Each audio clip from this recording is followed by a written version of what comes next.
اللهم صل وسلم وبارك على سيدنا محمد وعلى اله وصحبه اجمعين. عاملين ايه؟ يا رب تكونوا كلكم بخير. صباح الخير والسعاده والرضا. لو اول مره تشوفيني اتمنى انك تلفي لفه كده في القناه وتنوريني باشتراكك، وما تنسوش كمان تعملوا لايكات للفيديوهات، وانتم مقصرين قوي في اللايكات. يعني المشاهدات بتبقى اعلى من اللايكات كتير. ويا ريت كده شير لاصحابكم وقرايبكم كده علشان نكمل بقى ال1000 مشترك. وما تنسوش كمان تفعلوا زرار الجرس عشان توصلكوا الحاجات اللي بننزلها اول باول. النهارده حابه اتكلم معاكم شويه. احنا طبعا يعني في ظل الظروف الاقتصاديه دي، وفي ظل الغلاء الغريب اللي احنا فيه، بنبقى شايلين هم حاجات كتير قوي. يعني حاجات كانت الاول بتبقى سهله، دلوقتي مع ضغوطات الحياه ومع الاسعار ومع الالتزامات اللي بتزيد والمصاريف والدروس والكلام ده كله، الحاجات دي بقت بتبقى صعبه.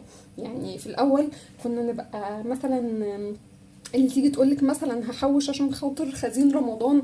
يا ستي، ده رمضان بيجي بخير، ورمضان بيجي برزقه، وطبعا بيجي برزقه. بس دلوقتي الحاجات اللي كانت في الاول عادي بقت صعبة. الحاجات اللي بقت صعب اللي كانت صعبة بقت شبه مستحيلة.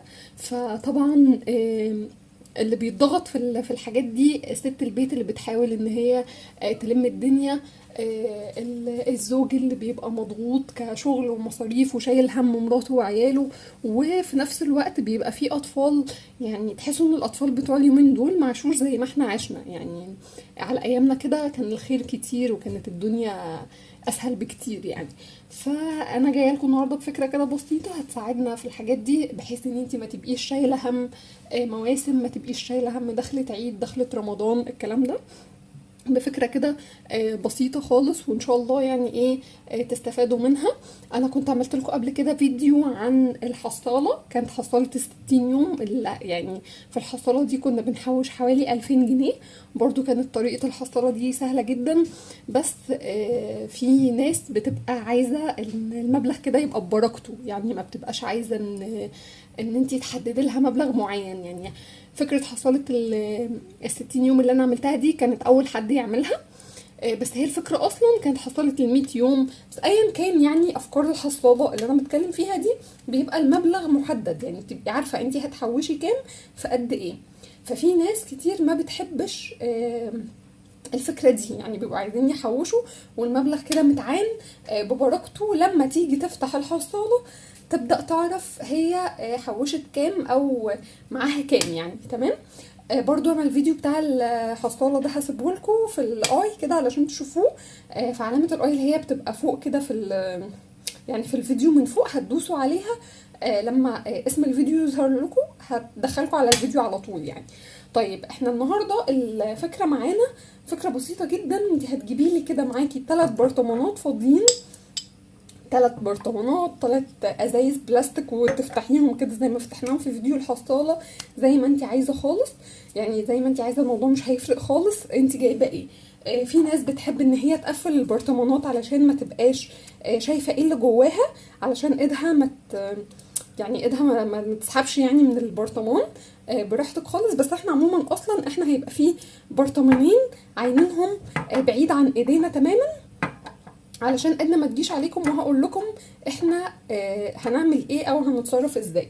اول برطمان معايا ده هيبقى برطمان الفكه. تمام. اي فكه بقى معاكي اقل من 20 جنيه، حابه تحطيها حطيها. تمام.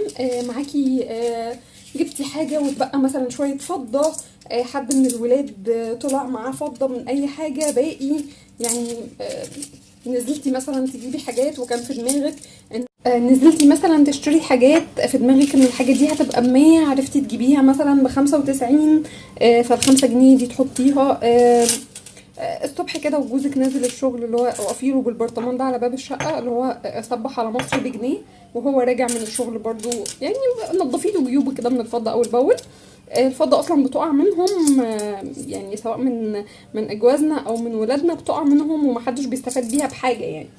فالبرطمان ده هنحطه في مكان ظاهر قدامنا في المطبخ علشان طول الوقت نبقى فاكرينه.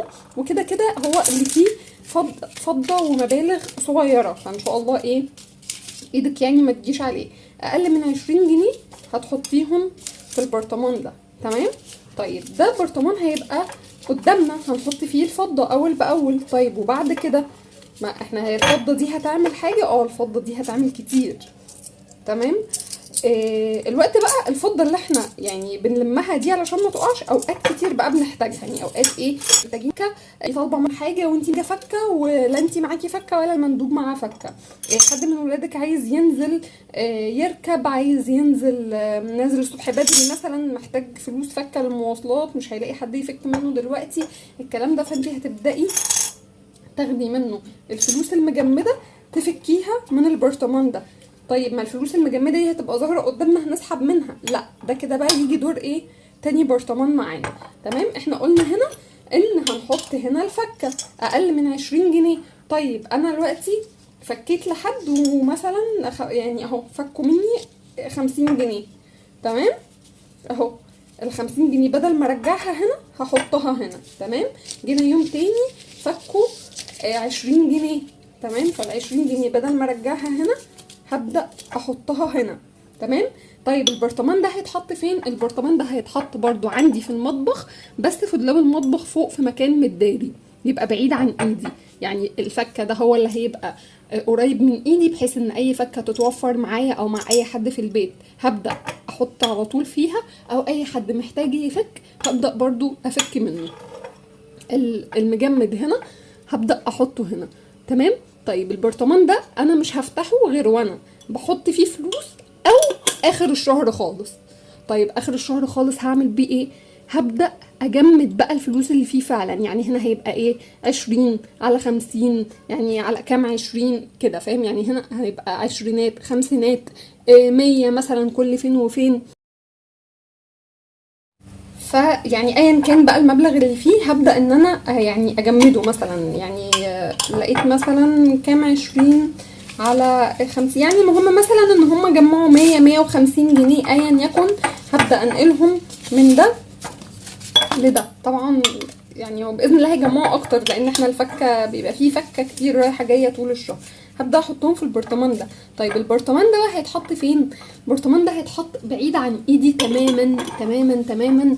حطيه بقى في مكان في النيش، حطيه في اوضه النوم، حطيه في اي حته تبقى بعيد عن ايدك خالص. البرطمان ده ما تاخديهوش او ما تمسكيهوش غير وانتي بتحطي فيه الفلوس المجمده كل شهر.